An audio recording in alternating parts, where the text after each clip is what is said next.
मैं अपनी शादी की रात जब कमरे में आया तो बहुत खुश था। मैंने मुंह दिखाई के लिए कीमती तोहफा खरीदा था। मैंने जब कमरे का दरवाजा खोला तो मैं चौंक गया। सामने का नजारा बेहद डरावना था। मेरी बीवी की 14 साल की बहन उसके साथ चिपक कर बैठी हुई थी और लगातार रो रही थी।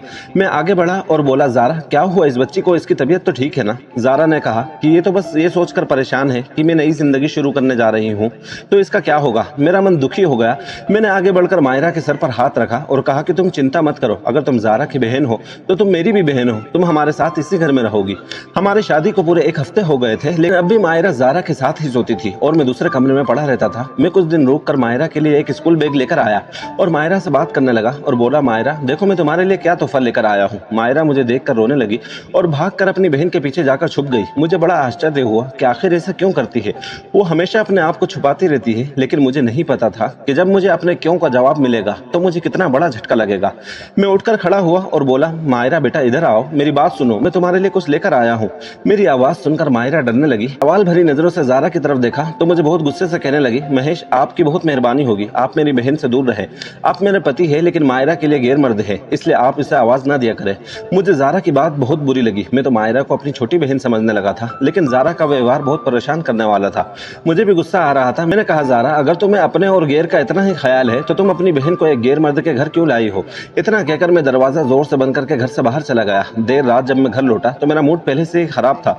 मैं दरवाजा खोलकर अंदर चला गया था और मायरा की कलाई पकड़कर बाहर खींचता हुआ लेकर आ गया। ज़ारा भी हैरान हो गई और बोली, महेश आप ये क्या कर रहे हैं, छोड़ दो मेरी बहन को। मैं मायरा को एक अलग कमरे में बंद कर दिया और ज़ारा का हाथ पकड़कर उसे अपने कमरे में लेकर आ गया। मैं बोला, अब मुझे सच सच बता दो कि तुम्हारी बहन ये सब क्यों करती है। ज़ारा का चेहरा पीला पड़ गया था, लगातार रोती जा रही थी। वो बोली, आपको भगवान की कसम महेश, मेरी बहन को छोड़ दो। मैं ज़ारा के कमरे से बाहर आया और कुंडी लगा दी और फिर अपने कमरे में आकर दरवाजा बंद कर दिया ताकि ज़ारा और मायरा का शोर बंद हो जाए। लेकिन वो दोनों बहनें इतने जोर जोर से दरवाजा पीट रही थी कि लग रहा था कि वो दरवाजा ही तोड़ देगी। लेकिन फिर सुबह होने से कुछ देर पहले दोनों के कमरे में सन्नाटा छा गया। मैं अपने दिल के हाथों मजबूर होकर उठा और मायरा के कमरे की ओर चल दिया। मैं उससे माफी मांगकर ज़ारा के पास ले जाना चाहता था, लेकिन जैसे ही मैंने दरवाजा खोला तो मेरे पैर जंजीर हो गए थे। वहां तो एक लड़का बैठा था।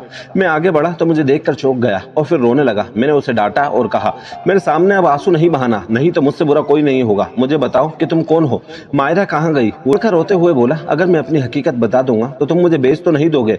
मैं उसकी बात सुनकर हैरान रह गया। मैंने कहा, नहीं बिल्कुल नहीं, मैं तुम्हें भला क्यों बेचूंगा। वो लड़का मेरी बातों से संतुष्ट हो गया और फिर सोफे पर बैठ गया। उसके चेहरे पर बड़ी उदासी थी। वो बोला, जब मैं पैदा हुआ था तो हमारे घर में ऐसा मातम मनाया गया जिससे मैं पैदा नहीं बल्कि मर गया हूँ। मैं अपने चारों ओर बड़ा जुल्म होते हुए देखा। मेरे पापा मेरी माँ को एक बड़े डंडे से मारकर नीला कर देते थे। एक रात माँ मेरे पास आकर बैठ गई और बोली, आज मैं तुमसे एक जरूरी बात करना चाहती हूँ। अब तुम 7 साल के हो गए हो और एक समझदार बच्चे बन गए हो, अब तो माँ तुमसे हर बात कर सकती है ना। मैंने हाँ में सर हिला दिया। माँ बोली, बेटा तुम्हारी दीदी का नाम क्या है। मैं बोला, ज़ारा।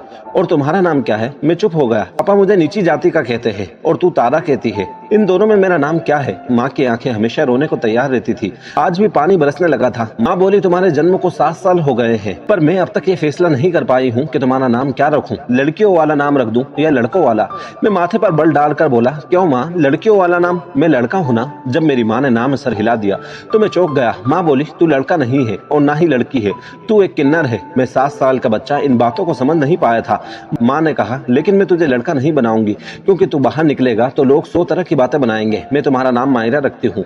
तुम हर वक्त फ्रॉक पहनोगी और घर की 4 दीवारी के भीतर रहोगी तो सुरक्षित रहोगी।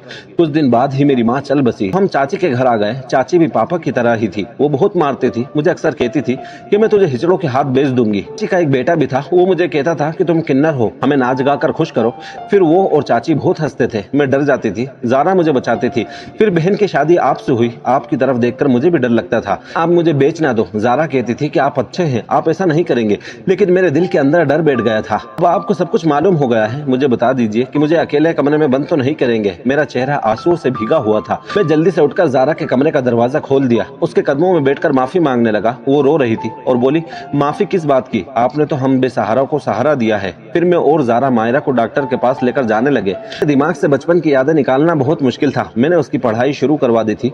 अब ज़ारा और मैं एक खुशहाल जिंदगी की शुरुआत कर चुके हैं। मायरा भी अपनी जिंदगी में लौट रही है। मैंने उसका भविष्य उज्जवल बनाने का खुद से वादा किया है।